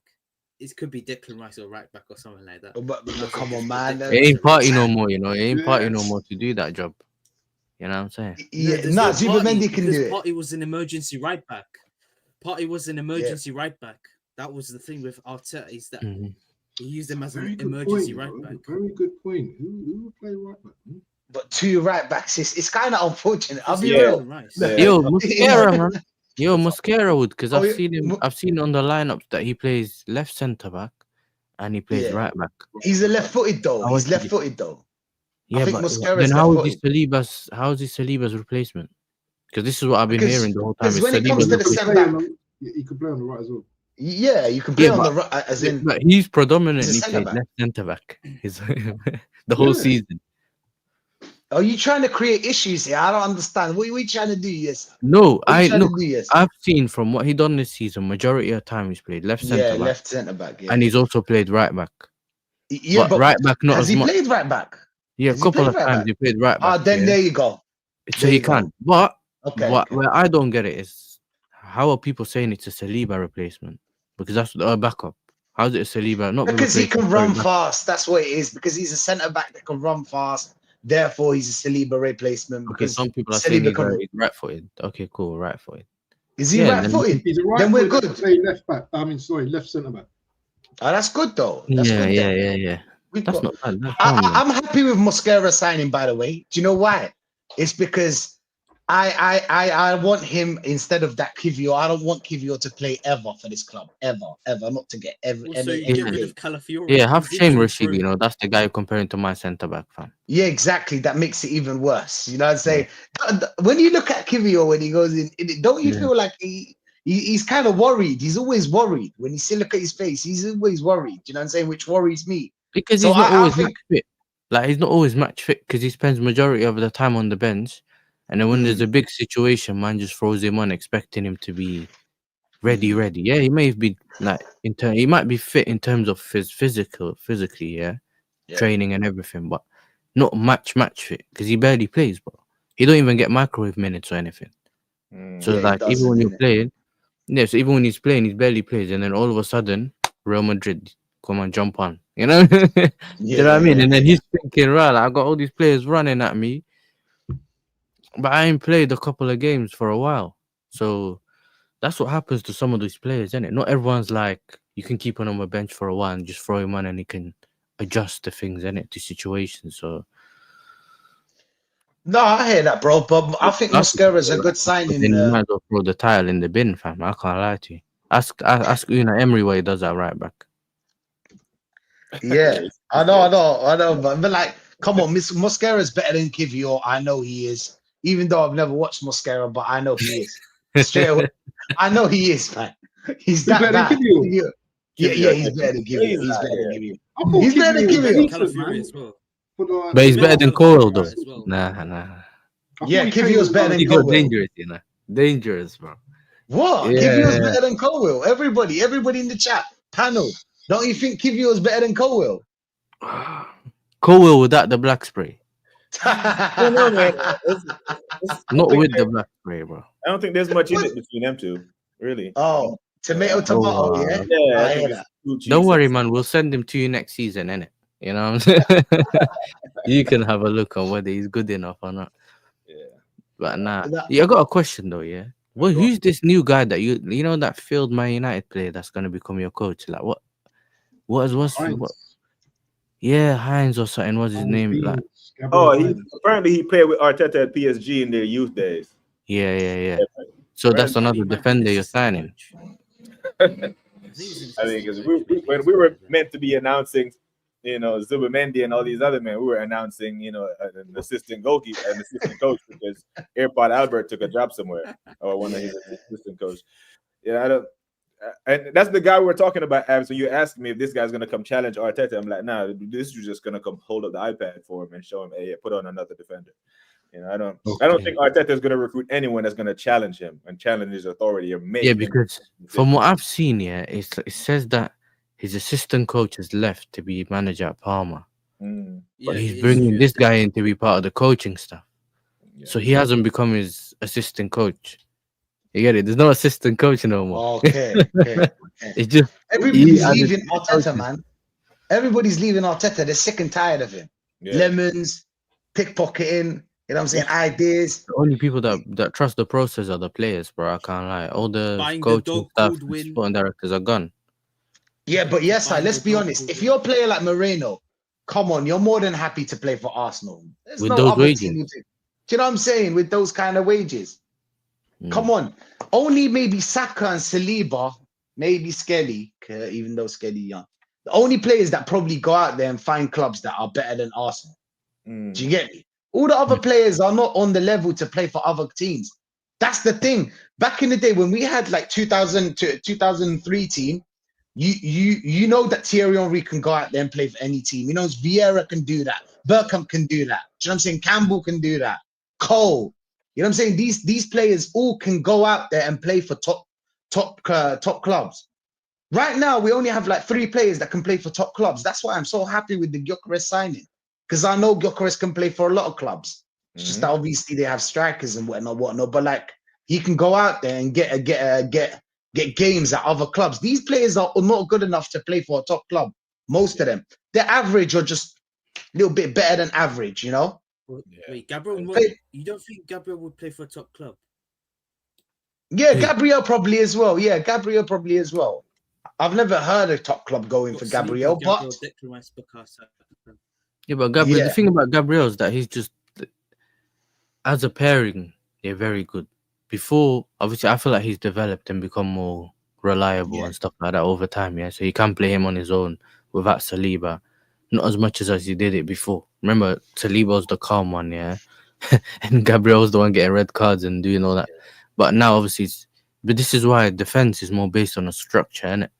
So if your structure's right, even if a player ain't really that well, the structure got him. Do you know what I'm saying? But if you do this, that's why you can't really judge defenders a lot, just single like, on their own, because when you put them as a pairing and they suit each other, they look way better.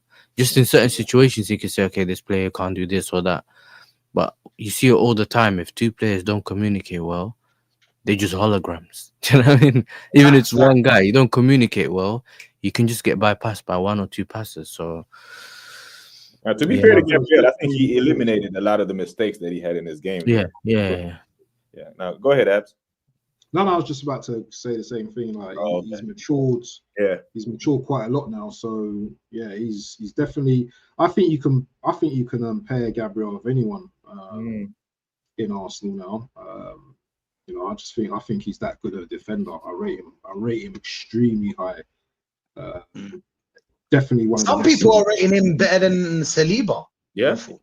Some people are not for me. I rate him better than Saliba because I think I don't think Saliba's fully matured, and they're 2 different styles of player, aren't they? You know, one's more laid back and reads the game. One's more aggressive. Do you know what I'm saying? Yeah. But in recent times, you've seen Saliba do things that you didn't used to see him when he started going higher on the pitch or when he's been challenged a bit more, like the Bournemouth game or something like that. Do you get it? You see certain aspects that you didn't see before. But listen, I rate Saliba highly, and I think I rate Gabriel highly as well. It just depends on sometimes how the way the manager plays, isn't it? Sometimes instead of getting the best out of the players, they're trying to hide their weaknesses. Does that make sense? Yeah. And it's more focused on hiding players' weaknesses instead of getting the best out of the things that they do well. Yeah. So yeah, man, we'll see what happens. Gabriel gives you going forward as well on set pieces as well. It's nothing to be. It's not mean feat. He's very good in the air as well. Very underrated. He's a very good aerially. I think he's better to be honest. But every time he heads the ball, he scores, bro. Yeah. Every time he heads the ball, you're like, he's gonna score. As soon as you see him moving around, you think, he's gonna score. Rashid's doing the shift at work. I know man's at work, innit? I gotta go. No, I'm not at work, but I gotta go. Hey, big up to everyone, big up to the panel, big up to the chat. It's love chatting to you about football, man. In a bit. Yes, sir. No, brother, man. And people, make sure you are subscribing to Arsenal Revolution TV. But while I got Yasser here, people, make sure you're subscribing to Yasser as well. But before you go, bro, I have to ask you, what do you think of your transfer window, as for your transfer business at the Chelsea? I'm looking at my transfer window and I'm thinking there has to be more. Like there's still more to be done. But knowing the way my club moves, the window ain't done till they fully lock off the window, innit? Like until they tell us the window's closed, these men are always looking for either an opportunity or certain place to be available. You know, we've already heard before that our owner likes what is his name, Iqbali. He loves Rodrigo. Mhm. So if he finds, so and our club does this a lot. For example, I'm not saying we're gonna get him necessarily, but I'm saying it's the way my owners move, yeah. And there's a difference between the way my sporting directors move and my owners. Right. If there's a player that they really want and they're not really getting anywhere with negotiations, for example, let's say a Mudrik at the time, or even what's the other guy's name, Caicedo, our owners take the flight straight. They take the private jet, yeah, to the player, slap the money and get the player and come back. And they've done it before. Remember when what's it called? They flew to Poland to get Mudrik. Mhm. They actually do these kind of things. Now, what's his name? Bowley saw Enzo Fernandez in the World Cup final in Qatar, and that's how he went and bought him. You know what I'm saying? So we're buying. So they always want the best players, and Bowley's known for spending a lot of money in America and all that kind of stuff. It's just the way he does certain things. But when it comes to the window itself, so I have a feeling, okay, cool. Maybe if this guy wants Rodrigo, he might actually go for it. But the thing they like doing is, let's wait and see. For example, yeah, Arsenal negotiate. Let's see what price they settle on, and then we can just add 5 million, or you know what I mean, extra money. Because a lot of the times clubs already have contact with the players. Right. You know what I mean? They just need an idea. Are you coming? How much are you willing to take? Da, da, da, da. And it's just about negotiating with the club, innit? So we'll see exactly what happens. But I still think we need a goalkeeper. I still think we need a backup left back for Cucurella, especially considering we're moving on that Vega guy, Ronaldo Vega. He looks like he's going to Bayern Munich potentially. Is Chilwell still on your books? Yeah. He's won a trophy at Crystal Palace. He was on loan at Crystal Well, Palace. bring him Bro. back there. Bring him back there. Since he's so good and he won a trophy. Yeah, so I think he's either we're trying to. I think I forgot which club he was linked to. He was linked to one of the promoted clubs. I don't remember. I don't think he was Leeds. He was someone that he was linked to. So we are looking for one of those players to. Wasn't he at Palace on Yeah, loan? he won it. He was alone at Palace and won the FA Cup with them. Yeah. You know that baffled me. Sorry, it's a quick. No, go on. You know what baffled me about your goalkeeper situation is that you lot didn't just put in the money for that. Is it Manion? What his name? So what happened with Manyan was, Yeah. he's only got 1 year left on his deal. Right. So it was like so what happened is they knew that we wanted to get the player and take him to America for the Club World Cup. So they were saying, this is how much we want. The difference is the market nowadays don't really run about, it's not really about how much you want. It's the players are mostly going for market value, book value and stuff like that. So they're looking at him saying, if this is how long he got left, this is his contract, he's worth 12 million. He's not worth 26 million or whatever they're asking for. So they've been trying to negotiate, but then they were saying, you know what, we'll stick to our price. They would just flash the money before the Club World Cup to get him. And we were like, nah, we're not doing that. Just to see if they'll drop their money. And it never happened. And then we're kind of seeing, because now it's an open book. Even though I think the manager come out and said he's staying, but they have to either get him to sign a contract or we'll be in for him in January. So either way, they're kind of doomed because we might get him for free. The only downside for us, he wants to go to Chelsea as well, isn't it? yeah, and he's already agreed personal terms. That was already done. The only difference is for us is that we can't wait we don't really want to wait to get him for January. Do you know what I mean? Because we want him now. So there might be a possibility where something can be worked out. Because remember, there's a lot left in the window. But if it's not him, get me a different goalkeeper, bro. I can't have that. I can't have that Hondo from SWAT in my goal, bro. I can't have him in goals, bro. What did the American score? Was it Shamal Moore? I can't have him in goals, bro. I can't. You know what I'm saying? Like, too many mistakes. Even though he's improved, like from ending in the season till now, even Club World Cup, he's been solid, but he's done way too many mistakes for me to say, yo, let's have him in my team again, bro. And we had Petrovic. He was, he's improved and done his thing in France, and he was one of the best goalkeepers over there. He's come back and basically said, either I get guaranteed minutes or I'm not staying. But it's like, you could have come in and said, I'll fight for my place. And then if you know what I mean? If you know that you're as good as you saying you are, you would have started. You know? Because we were looking to move Sanchez on. So now I don't know exactly what's going to happen over there, but we need to get him. We have players coming in. Our midfield's already sorted because we signed this Isugo Santos that was at Andre Santos, who's the Brazilian that was at Strasbourg. He's come in, so our midfield depth is already all sorted. So we have 2 players in each position. So it's not really Lavia if he's gone or Caicedo's gone. We haven't got anyone there anymore. You've got Esteval. Estefao as well, though, in it as a winger. I just said Esteban, but he said it before me. But he's coming in. But I just want to see what he does in the league. Like I'm not one of those people that says, "Yo, he's gonna be cooking and doing this, this, and that." And this is one of the reasons why we don't mind getting a Kudus in. Do you get what I'm saying? He can play over there. He can play on the left. Whatever. We can find ways of playing some of them. And we do this thing where we're doing, it's side hustles. Some of the players that we buying are just flips. We'll send you on loan for a year. Remember, we've done it to Omari Hutchinson. We'll buy you. If you cook Don't and do do that to Ethan, Please don't do that to Ethan, man. No. I can't lie. This is the thing, because he was saying he needed guaranteed minutes, and we were like, he ain't getting no guaranteed minutes. That means we're sending him to Strasbourg. That's the only reason we buy him. And I'm not saying he's not good enough. It's just one of those things where I don't see him starting consistently unless we move someone else on. I don't know exactly how they work, but yeah. So there's multiple positions that we need players for. We still need a centre back. I thought maybe we'd be getting Gay because we were linked to him in January, but nothing's been done now. We got linked to Hinchikapi, I think his name is. I forgot what is it. Not Leipzig, Leverkusen. He plays for, I think. Very solid centre back. But this is the thing. We just need to see which players we get. Attacking wise, we've bought multiple players like the Gittins, João Pedro, who looked really good on his debut. Speaking of your attack, what are your thoughts on the João Pedro thing? You calm? I think he's supposed to be what's his name? The Nkunku replacement, that versatile forward that you can play on the left, in the 9 or in the 10, or you get it. You can play him in multiple positions, and he can facilitate for other players.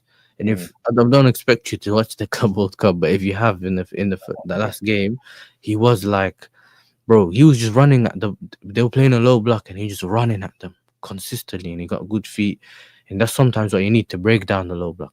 Someone that's willing to get the ball and beat them, huh? Are you concerned about Pedro's temperament though? Because he's quite aggressive, isn't it?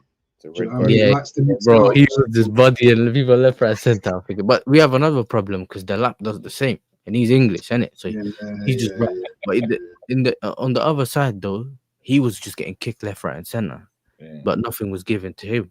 But these people are like, okay, cool, I'll run into you. It's the English man said it. I'll just run straight into you. And sometimes that can get you cards and stuff. So yeah, I just think that I wanted the lap anyway, because I thought that I want a striker not to just if he doesn't score a goal in the game, I want him to be able to do something else, innit? I don't really want to have that striker that just floats about doing nothing. You don't even know he's there, and then he has 3 touches a game. Your wing, you get it, he's done nothing, he's just there, and then that's it, you missed the game. At least provide for someone else, do something, you know what I mean? Keep it. We had that with Jackson, but he was what we used to call the tiger with no teeth because he couldn't finish. Yeah. You know what I'm saying? You can't have that one thing where you can't finish. And this is why I expect to see a big improvement, even though it's not the levels and players not that big in terms of the lap is not a gyokeres in terms of the name and goal scoring. But if he can back some of the goals that Jackson was missing, that already puts us way higher than we were before, because we were creating 4 or 5 times the amount of chances Ipswich does. Yeah, and he scored 12 at Ipswich. I hear it. Yeah. Oh, So man, Chelsea doing good, man. Chelsea doing some business, but we've seen Chelsea win transfer windows before and then just made a mess of the season. So yeah, but we ain't got Poch no more, bro. You know what I'm saying? That guy just needs everything, bro. That on Poch still. But Waffle Don, what you got coming up? Are you doing a watch along for the Chelsea later? I think they. Nah, is that 8 o'clock? I'm not really trying to do no watch along because the problem is it's in America. There's this, I don't know, man. There's thunderstorms and all that rubbish. That Benfica game, I was with Northside that day, bro. And bro, listen, that 4 hours or something. You know what I'm saying? We locked off the watch along early. We were like, we ain't doing this. The break, literally, there was 4 minutes left. The game was about to end. And they just fully were like, nah, thunderstorm coming or something, tornado. Let's lock off the game. Hour and a half, they locked it off for. For 4 minutes, bro. Man, I'm saying just play 4 minutes, lack of the. But yeah, so I'm probably gonna do a match reaction, and then sometime this week, man, I'm gonna do some transfer talk and that probably tomorrow. And yeah, man, we'll keep it going. I thought I saw the link and I was like, yeah, let me just come on and just say my Yeah. piece. Yeah, man, it was meant to be. Because I watched some you even watch your content and that, but never caught it live, innit? Sometimes you just don't catch it live. So I thought, Yeah, let me man, because and all the heavy hitters are streaming during this time, so you still have to try a thing, innit? yeah, you still have to do your own thing. Otherwise, you never do it. You know what I mean? You say later, and then another heavy hit is live. You know? Yeah. Jaleel, what's up, man? You got anything I'll else you go. want to add before we push out of here? Yeah. No, Huh? nothing really. Just Oh, chilling listen, out I'm and going. just waiting Bigger. for some of the. I'll big up your sus. Mhm. No, just planning to chill out. Really. Just looking at the transfer window, still being a bit boring. I mean, it's just a bit of boring transfer window. I mean, I'm just thinking the fact that Arteta is just glazing over his Community Shields. He might be at home looking at his Community Shield medals and going, I bet he's on Twitter going, look, I've got 2 Community Shields. What do you guys think? Because Arteta mentioned the Community Shields in his press conference. What do you think of that? That was embarrassing, wasn't it? Bro, but that's the you can add that to the other 15, 20 things that he said in a press conference. That's just ego, though, isn't it? That's all ego, though. That, you know what I mean? That's just. Yeah, he's embarrassed us with the airing the ball in the EFL Cup. He's embarrassed us after PSG beat us. They said we were better. He's embarrassed us on multiple occasions on how we dominated games. And after we lost the game, he comes out and said we dominated. I'm like, what game were you watching, bro? Dominate what? If a team allows you to have the ball, you're not dominating anything. You know what I mean? That was a strategic move by Nuno Espirito letting us have the ball because he knew we couldn't score, and the game ended 0-0. He comes out and said we dominated. No, we didn't. They let us have the ball because they know we were toothless. You know, so he's embarrassed us before. I'm not surprised when he does that. The thing is, he doesn't have to answer for it in the press conference because no one holds him accountable. It's rivals that beat us with that stick that we have to defend ourselves against crazy shit that he says. you know, like that. So it is what it is, man. It's probably his last year, or we will be doing this year. So either one, I'm cool with. You know what I mean? So yeah, man. But yeah, man. You do know? You say you doing a watch along or no? Nah, I doubt if I'm going to give Chelsea that energy. But I'm going to watch the game anyway. But nah, man, just catch me every morning, daily waffle settings. We just talk about transfers and, do you know what I mean? Hopefully we're going to have a here we go tomorrow. I don't know. But anyway, first I want to just big up the chat as well because they've been magnificent today and as always. And big up to BBK Sports as well. Yeah, one of the hardest working content creators Thank you, bro. in the YouTube world right now. So you know what, people, yeah, let's give him his flowers. Let's make sure you're subbing to the channel, yeah, and make sure you're liking the video as well. And big up to Mr. Theo, Mr. Walcott down below with his legends. Yeah, it's nice chatting to you today. Yeah, man. Big up to everyone in the chat. Big up to the panel. Jaleel, thank you for jumping on, bro. Thank you for giving us your time and your thoughts on the Arsenal. Like I always say, people, take care of yourselves and each other. Until next time, we are gone.